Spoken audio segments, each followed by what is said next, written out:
Para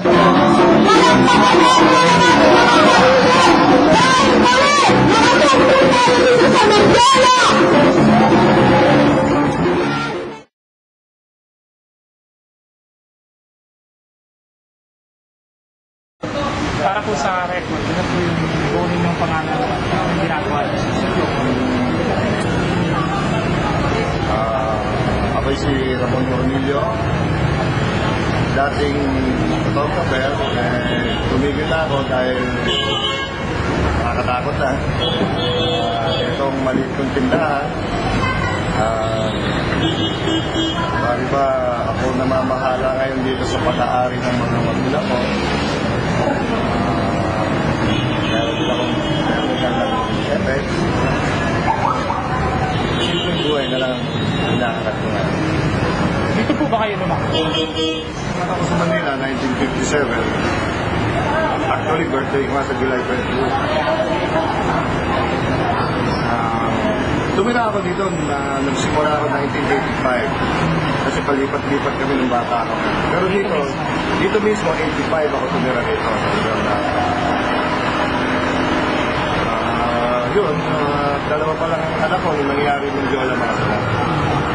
Paano ko kayo napunta dun sa pag-gawin isang photojournalist? Bata ako noon, naghahanap ako ng aksyon. Alam mo naman nun, mag-photographer ka, sikat ka. The longer your lens, the attractive you are to women. Sabi nila gano'n di ba? Macho image, gano'n. Tapos naghanap ako ng mga aksyon. Dahil ano yung adventurous spirit ko. Napadpad ako ng lansangan. Gusto kong ma-record ang katotohanan ng buhay ng Pilipino. Nasa College of Law ko noon, first year College of Law sa San Sebastian, and I started. Bali, 84 ako nag-graduate sa Baste. Tapos yung 85, 86, 87 na yan, tumitira na ako noon. May mga contributions na rin ako noon sa Malaya. Tapos yung magazine ng Inquirer. Ano ba yun? Mr. and Miss. Nagbigay na rin ako doon. Contributor lang, hindi naman ako regular. So hindi talaga yun yung profession nyo na well, actually, ano lang ako doon kung saan man ako napadpad. Tira lang ako. By the way, nag-iuwi rin ako. At 75 ako. 75-06425. Ayun, tapos yun nga, nag-drift ako, paguluhan, dahil sa fraternity, makatawga ba kayo? But anyway, yun na, nag-9 years ako sa college, mag-drift, ayun, hanggang sa photography ako na. Paano kayo natuto sa pag-shoot? Tatay ko, nung buhay pa, may mga camera. So, ikip ako. Tapos may matandang nagturo sa akin dito sa San Sebastian, si Mang Jerry. Siya nagturo sa akin ng mga technicals ko. Aperture, shutter speed. Yun, tapos nahanap ako ng aksyon. Lahat ng rally, sinasamahan ko. There was a time na sumama kami dito, buhay pa si Chino Rosas noon. Nanawagan pa nga ang nanay ko na sa DCRH na yun daw anak niya, nandun doon yung mga anak ko sa bahay, pinapauwi na ako. Nanawagan yung nanay ko sa DCRH na posesa ng asawa ko. Sabi, Papa, Mama, nananawagan, umuwi ka na. Yung mga bata, wala nang nag-aalaga. Anyway, yun. Sumasama kami. August 21 movement ako noon. Nag-iyan mo. Ako.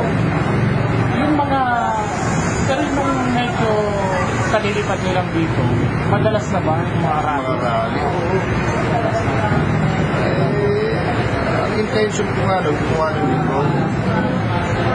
Kaso, hindi rin na tupad dahil dumami anak ko, from 2, naging 4. Nung nangyari nga yung Jola Masa, massacre. Hapon yun. Galing lang ako dito. Tumawid ako doon. Yun na. Actually, nasa likod ako doon eh. Sa Beta, doon sa may ipabaw. Doon kayo sa Oo, doon, sa likod. Nasa ipabaw ako ng fire truck. Tapos parang may biglang humila sa akin ba? Lumasarap. Kaya all sa atin, huminga ako sa harap. Nakita ko para sila Dula Torre. Nakausap si Jimmy. Tapos biglang may sumigaw, ayan na. Paligid, ayan na. From my right side, I was facing Recto. From the right side, may mga nakita ako mga dos-por-dos. Yan. Dami. Basta marami. Galing doon sa side ng Mercury Drug. This I did not say. Lahat ng interview na ewan ko if I was the only one who noticed it. Pero there were 2x2 pieces of wood coming from tapos ayan na. Then it started. One of my photos, kung makikita nyo, yung may grupo na tumatakbo pa lang sila, ayun yung sa taas, may nakatumba na ron. Mamaya, pagdating mo sa opisina, may nakatumba na ron. So, they started firing directly na marami pang tao. Marami. Pero tapos, all of a sudden, I found myself there. Tapos, yun na, yung nasa photo naman sa baba, buhay pa yan eh. Tuloy-tuloy kayo sa pagkukuha ng Pero bago yun, may sinisigaw sa likod ko, press tabi.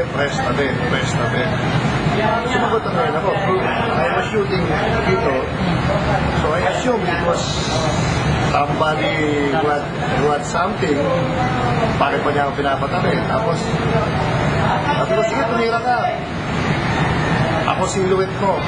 Kasi pag gumalaw ako ng kaliwa, baka mamaya ayan na pala. Gumalaw ako ng kanan, baka mamaya ayan na pala. So I stood my ground, pero slowly I left. Ganun pala ang camera, para kami nagkakasal. Habang bumababa ako, gano'n. Tapos sabi ko, Lord, ito na ba? Sabi ko, total naman, hirap naman itong buhay nato eh. Kunin mo na. I'm still here. Reality, puta. Pwede ba yan? Emotion. Okay.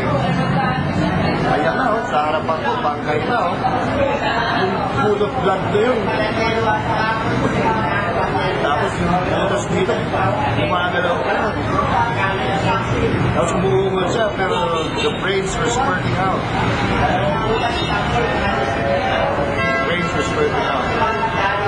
Tapos, ayun na, ikot pa ako, gano'n.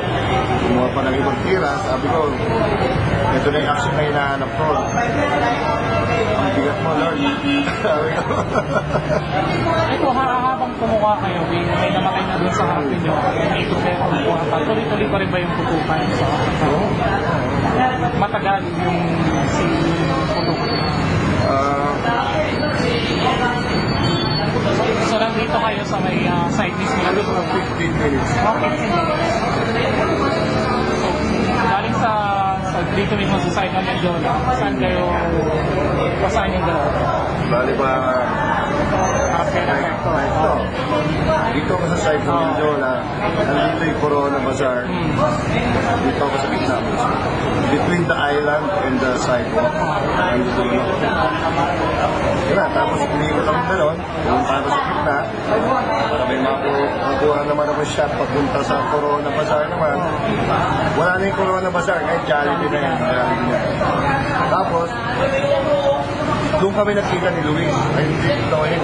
We were complete strangers. Sabi ko, wait pa, tulungan natin.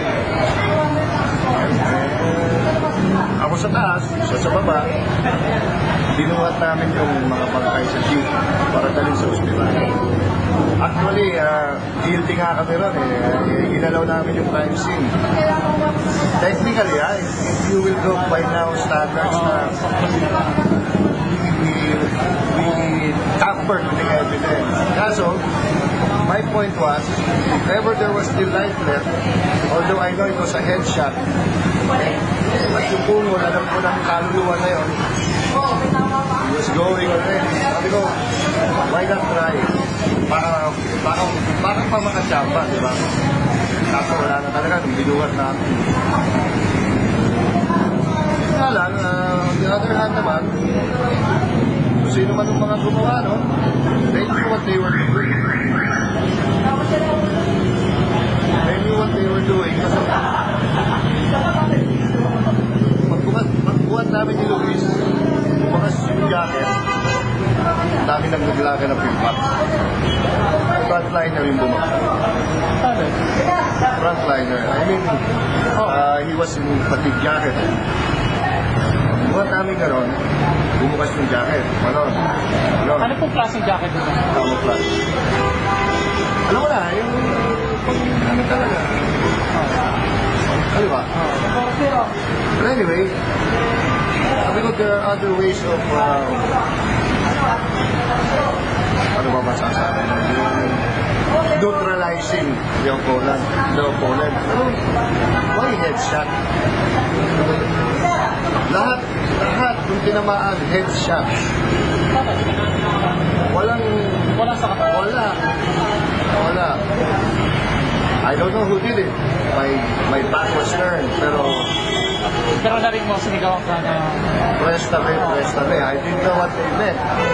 Siguro may cameraman sila na gustong... pero kunwari, inisip ka na lang na camera siya. Oo, na camera yung sumisigaw na hoy, tumabi ka dyan, wala akong makuna. Pero nung bumulat ka na sa harap mo, Nagkala na, wow, sabi ko, serious na ito. Yeah, tapos the word, may sumigaw sa likod. Sa pare, medyo masakit. Yun. Somebody with a camera or with a ballpen may press. blurted it out. Pare, masakit. Ayun na nga, medyo masakit. Kami yung Nung naghahanap kayo ng mga bangkay, nilagay niyo sa ano yung picture? ano yun, People's Tonight, si Ed Reyes ba yun? Ed Reyes. Ano doon talaga yung mga jeep? Ang natira na lang doon sa lugar, after na magbarilan for 15 minutes, ang natira na lang media. Mga press. Chinela, sombrero, pants, supot, lahat, debris. Gano'ng kabilis na nawala yung tao?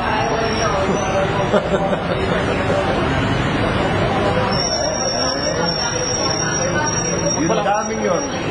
Narinig nyo na habang nagre-negotiate, may kausap si Hindi, Dola. wala akong naririnig ko sa negotiation. Actually, nag-headshot ako, nagkanan ako eh. Para ako. Para makuha ko yung over. Pero may kinakausap si Dola Torre. Si Dula Torre, his side. Yung Dula side. Nandun sa... Amy Tadeo, that side. Tapos, biglang may sumigaw, ayan na. Si Dula Torre, tinakpan yung ulo. Amy Tadeo, tinakpan yung ulo. Tapos, Wala. bumukas yung gitna. Tapos yun na, yung mga 2x2.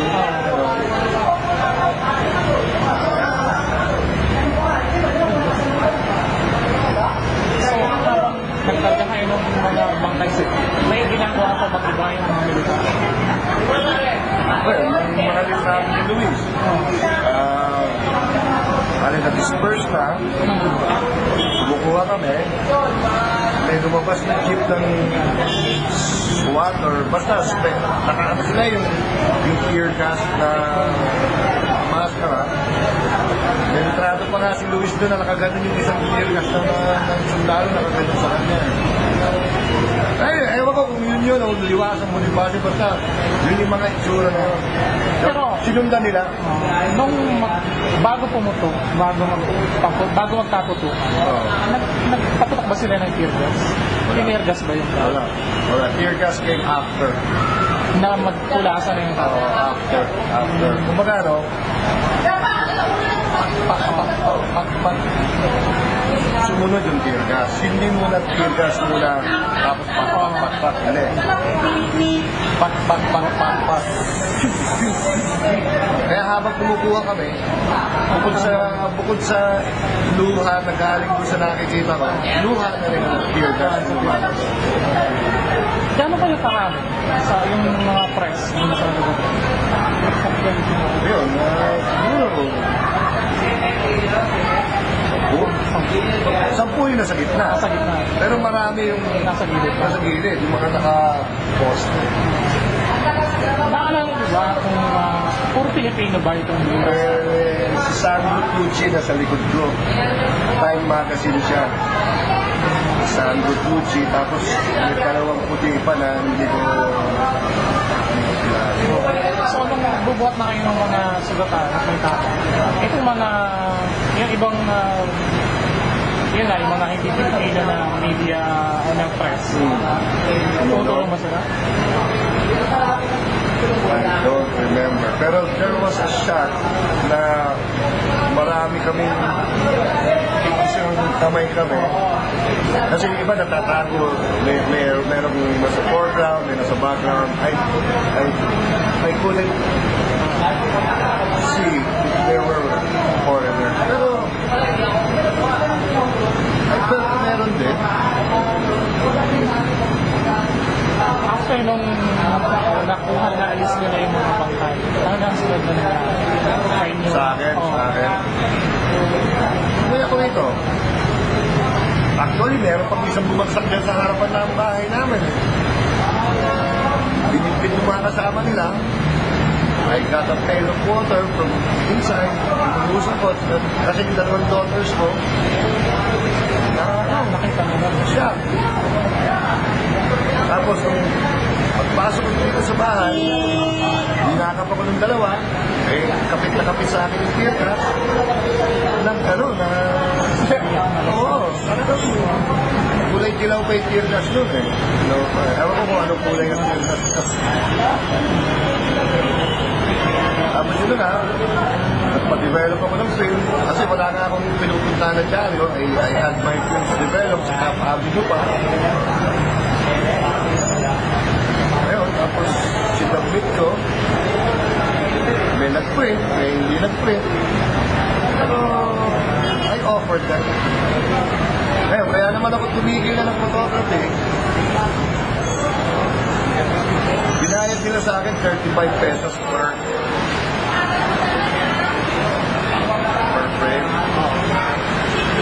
35 pesos per frame. So, mabuti pa yung ginawa ko doon sa People Power na may contributions din ako doon sa buta yung People Power.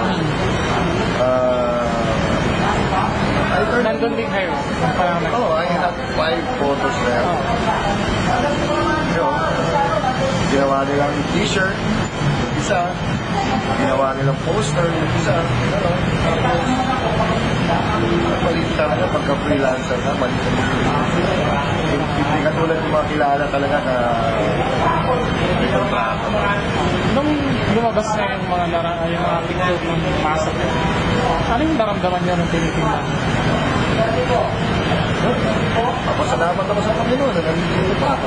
That's number 1. Number 2 is, people should see it talaga. Kung sino man mag-print, I gave it for them to see what happened. And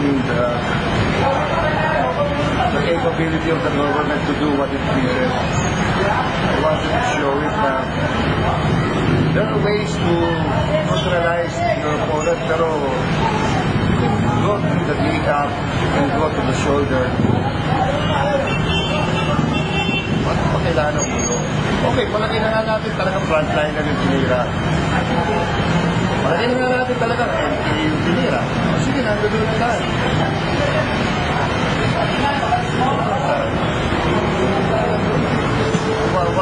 Ano yun, meron silang target championship trophy na inaano. There are other ways to materialize. Ayun nga lang, kaso this is my point of view, ha? Ewan ko yung iba, I can afford to buy guns. So I don't want to buy a gun. Pag ano, guns for me are okay, necessity to some, but to me, it's inhuman eh. There are other ways to protect yourself. Pero uno, huwag kang pumunta doon sa magulong lugar. And if you want to save your family and save your life, matulog ka na maaga, tago mo sila na maaga, pwede na yun, huwag ka nang lumabas, huwag ka nang nilagtag din ng mga bata sa helicopter. Yun po ba yung ginawa ninyo after yung Mindoro Massacre? Dito kayo nanirahan pa rin? Oo, hindi ako umalis until 1995. When the kids dumami na, lumaki na yung iba, tapos maliit na yung apartment namin para sa amin. Luckily, my mom bought us a little place somewhere in Cubao na doon ko na pinapalaki yung mga Pero nung matapos ng Mindoro Massacre, hindi niya natuloy yung pagpo-photojournalist ninyo. Nakakita pa kayo ng mga demonstrations? Oh, hindi. Actually, week anniversary ng Mindoro Massacre. I make it a point to be with them. Hindi ako nagpapakilala. I'm just there. I'm just a shadow na kasama rin ako sa dasal. Nagdadasal ko rin na wala. Papasalamat rin ako na nakatayo pa rin ako rito, na nakakandasal pa rin ako para sa kanila. Pag pumupunta kayo dyan, at natural makikita niyo yung unang-una, hindi yun, makapansin niyo agad si Don Chino Roses. Pinastos. Ano naaalala niyo? Yung mga protestang kasama kayo at nandun siya? Tama. Hindi po part kayo ng August 21 movement at nakakasama niyo si Don Chino Roses na mga protesta. Ano mga nangyayari? Noon, Oo, sa mga protesta. pumupunta kami noon. Payag ang bitbit namin. Tira namin ang buntot namin. Bitbit namin ang bayag namin. When I joined the August 21 movement, gabi noon, nagre-recruit yung doon sa may Ian Alaw. I forgot the name, pero pamangkin siya ni Don Chino. I had a Doberman. Sabi sa akin nung nagre-recruit, oh, nadala ka pang Doberman. Actually, dala ko nga yung buong pamilya ko. All of us were card-bearing members of August 21. Anyway, tinanong sa akin, ano ba yung Doberman mo, specialty niyan? Wala, protection ko na sa sarili ko. Anyway, there was an incident na nakaupo yung Doberman ko, katabi ko, tapos may kasama pa ako na miyembro ng Atom. May lumapit sa amin, outsider, matanda na siya, long hair. Tapos yung Doberman ko nag-react. Manon. Sabi ko, Brad, sino to? Infiltrator yan, sa kabila yan. Tapos sabi sa akin nung kasama ko, yung katabi ko, bago kilala ko lang, sabi sa akin, pare, tayong dalawa, buddy ha. Lagi yung kasama yung ato mo ha. Sabi, bakit? Infiltrator yung inangilan niya eh. Nagpo-protesta kayo dito sa Mindoro ng panahon na yun? O mas madalas sa labas? Nag-involve ako doon election eh. Yung snap election eh. Oo, na... Ay, ano na yung bago yung people power. Pinutupan kami. Nag-convoy kaming Atom sa Mandaluyong. Pagdating namin gano'n, ang mga goons, wala, laki yung goons na ano rin. They didn't give us a chance to come down from the vehicle. Takbo kami kagad.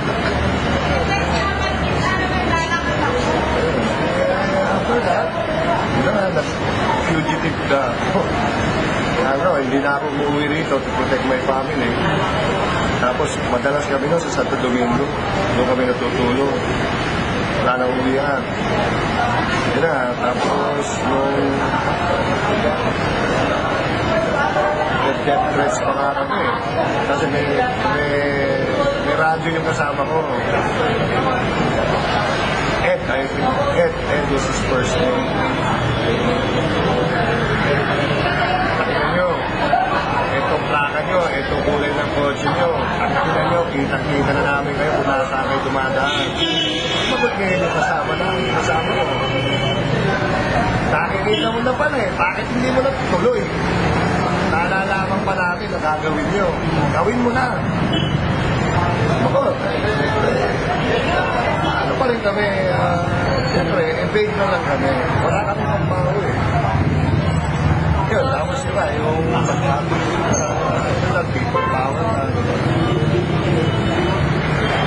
Pero it took a long time, people power. Yung Ed, nung nangyari yung People Power 1, hindi ba nagkaroon din ng pagkilos papunta dito sa Malacanang? Sama ako doon. Nasaan? Sama ako doon dahil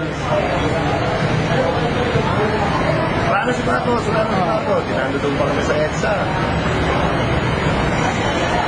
May nakita akong kinakapatid ko sa bilyar. Ay, punta tayo ng Jola, Malacanang. Kotse kami. Hindi na umabot yung kotse. Bantang nagtahan yata. Iniwala namin. Namin yung tao. Sabay-sabay na kami. Tapos kung may booby trap. Oo, puta, hindi na ako pumasok sa Malacanang. Pero punong-puno ng tao. Punong-puno ng tao.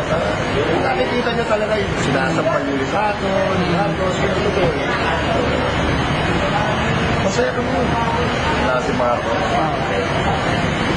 Pero, malungkot naman kasi nawala nga si Marcos. Ito naman ang tapat eh. Nobody knew that Cory didn't know what to do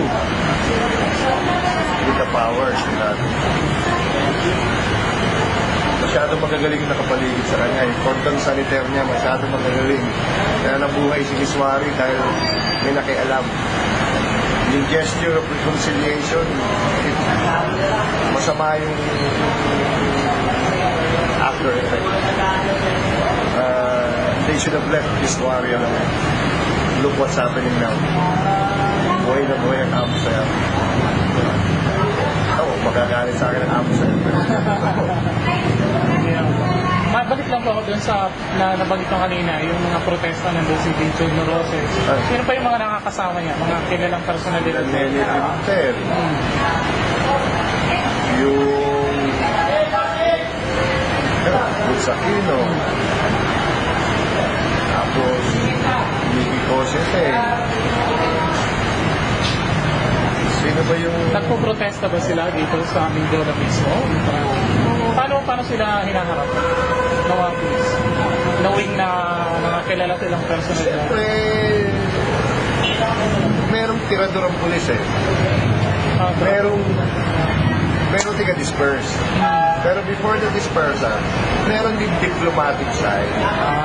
Sir, magandang hapon po. Wala pong permit itong protesta nyo. Maaaring po ba? Ngayon, kabilang side naman, na sinotokong si Rene Salisa, si Tanyada, buhay pa noon. Si Stephenona, si Malalia. Pa, buhay pa noon. Say naman, si Joke noon, nandun pa. Pwede ba? Mr. Officer, Sir, pwede bang magsalita lang? Sa Turo Campo. Bata pa tayo. Bata pa sila doon. Ako, totoy pa lang ako. Nagbibigyan naman. Siyempre, daming nakatutok na lente. Pag nagkamali yung camera, media. So talagang kinocover itong mga protest. Hindi naman tinatarget yung media na paalisin. Bakit naman? Hindi naman. Bakit naman? Eventually, it can be used as evidence. Either way. Pwedeng gamitin ng kaliwa. Ano na isa? Kaliwa. Pwedeng gamitin ng kaliwa bilang ebidensya dito. Pwede rin naman gamitin ito bilang ebidensya lang sa kaliwa. So well covered itong mga event. Oo, pero depende rin sa TV station eh. Meron talagang government station. Meron talagang... Yung talaga. Oo. Paano nauwi sa ganung minsan nakikita, sa kami mga picture na lang nakikita namin, paano nauwi dun sa ganung medyo violent na discourse? Hindi, pinagsasalita naman sila at lahat. Yung violent, pagka hindi pinagsasalita. Pero pag pinabayaan lang magsalita, pero pag yung, alam mo na, pag ginanon nung mga pulis, siyempre, ito naman kabila, gaganon din. Yun na, paluan na yun. Pero pagka sinabi naman, sige, we will give you half an hour, say what you want. Okay, pero pagka yung, hindi, wala. Yun na. Itong mga kilalang personalidad na to, nasasaktan din, nababatukan din ba? Chino Roses, lumano sa island yan.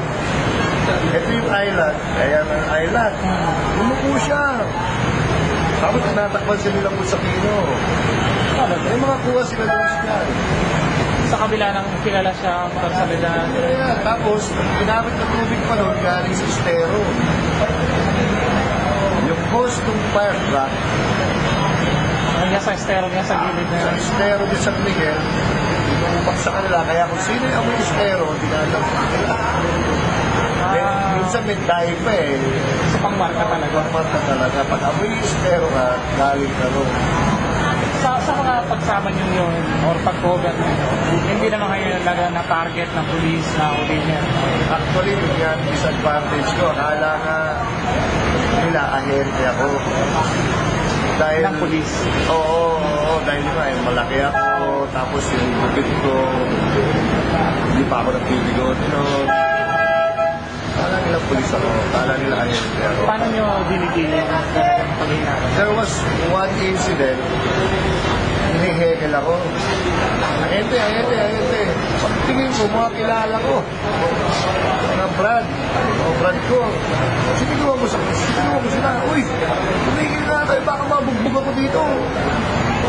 Tapos mamaya, nung gutom na sila, Tol, pakain ka naman.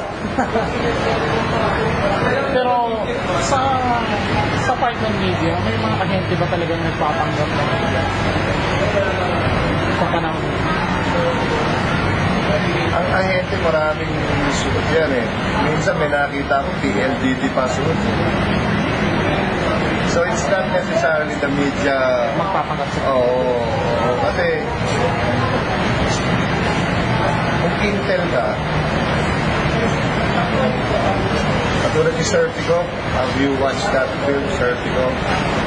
To go into the syndicate, drug syndicate, he had to look like an addict. Ganon din. Kailangan mukha ka rin protesto. To infiltrate. Kaso ako, hindi nga ako mukhang protester. Mukha kayo nasa military. Oo, hindi. Kasi kung nasa UP ako, Rayatilio ako eh. Kaya Rayatilio ako doon siguro doon ko na kuha yung berry. Kaso I think last long UP, dahil nga doon sa nagkagulo-gulo yung mga fraternity namin, DQ ako. pero yung may mga pinaghihila ng mga ahente minsan or anong nangyayari? May nakita na ba kayong nakinuli sila ng mga nagpo-protesta? Ano yung usually ginagawa nitong mga nag-infiltrate na ba? Sa panahon ng protesta? Sa ngayon. Kahit doon.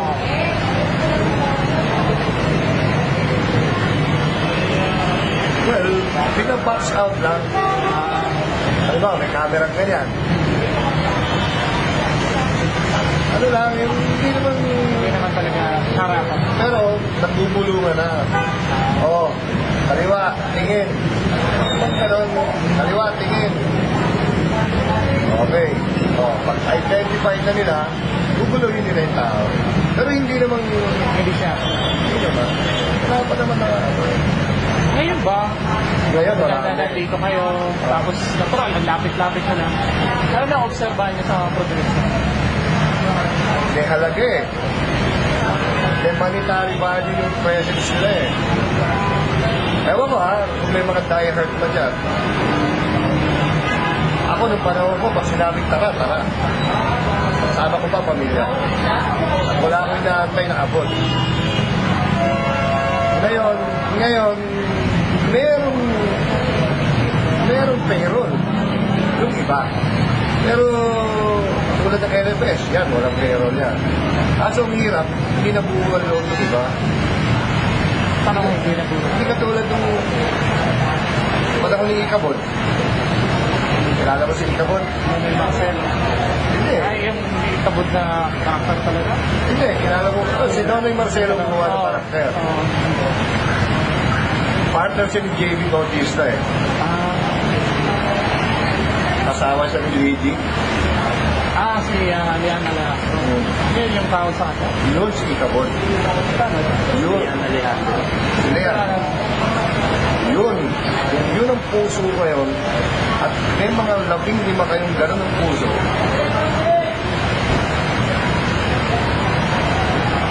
Kaya binaril sa bibig yan eh.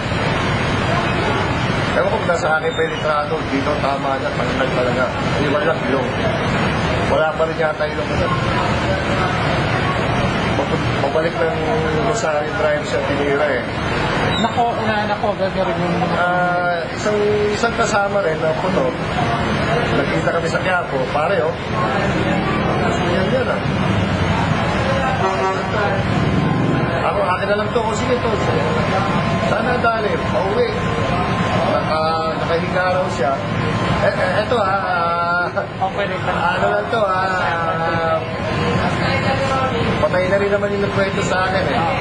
Inadmissible to. Inadmissible evidence. Hearsay ito eh. Nakahiga raw si Lian doon sa kotse. Tutukan daw siya nga ron. Maingay na kasi.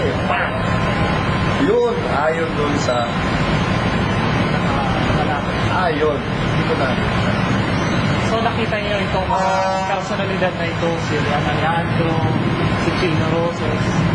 Tapos nakukumpara, sabi niyo nga ngayon, parang Wala. bakit kaya sa tingin niyo wala ng mga personalidad na lumalabas?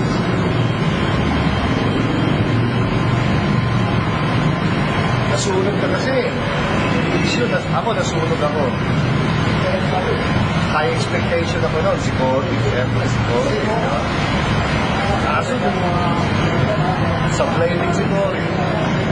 Hindi man Cory mismo. Hindi nga, sinasabi ng mga kapatid yun. Ako na ako ng gana. Tapos ngayon, kaliwat kanan. Minsan kaliwa. Kumakanan. Minsan kanan. Kumakaliwa. Sino masasabihan mo? Puro best interest na lumalabas. Dito na lang ako. Interest na lang ng pamilya ko, interest na lang ng negosyo. Wala, pamilya ko na lang. Pero, siguro pag kami isang taong nakapalay-paliwanang samahan, which I doubt will come now, walang credible. Ang militar. Kahit na RAM, whatever you name them, Oakwood, whatever, they're still military. And they still have that indoctrination na hindi angkop sa atin. I don't want a military takeover. I don't want a lame-duck government naman. Kailangan natin ang isang tao na ipayan. And I don't see it now. I don't see him now. Not yet. Him, no offense to women, pero mahirap maging presidente ang babae sa atin. Okay, Margaret Thatcher was a different kind of a woman. She had balls. Pero here, kailangan talaga may payat ka. Kasi mahirap siya sa puno natin. Huling tanong lang po. Bakit ka naisipang Talagang sa tindahan ko yan. Para malaman ng mga ordinaryong tao kung ano yung pinanggalingan ko. Na, kasi minsan nasigawan ako rito, hoy, lugaw ko. Pero nalilita ko. Nalilita ko yung bang lugaw na lang yung 5 piso, kailangan mo ba ako sigawan? Yung bang, tagal ko na naghihintay rito. Lugaw ko. Sabi ko, wow, manong. Meron naman salitang please. So, well, ito, siguro, kumagano, ilagay ko yan dyan para naman lang. Masabi ko naman, hindi naman ako sigawan, boy. Hindi naman ako binuhay ng Diyos para sigawan ako. Pero yun na, joking aside, parang hindi malaman ng mga ordinaryong tao. Ito, Mindiola, ito yung lugar na to. Etong wala kayo, no? Kaya pag nakikita ng mga pulis yan, mga batang pulis, anong kailan nangyari ito? Ako 1987. Grade 1 pa lang ako na. Anong sino kumuha niyan? Ito. Tingnan ako. So, ayoko na dyan. Sabi ko, magulo masyado, nakakatakot. Dito na lang sa kaldero. Sabi ko, may kita pa. Tapos, para na rin sa mga anak ko,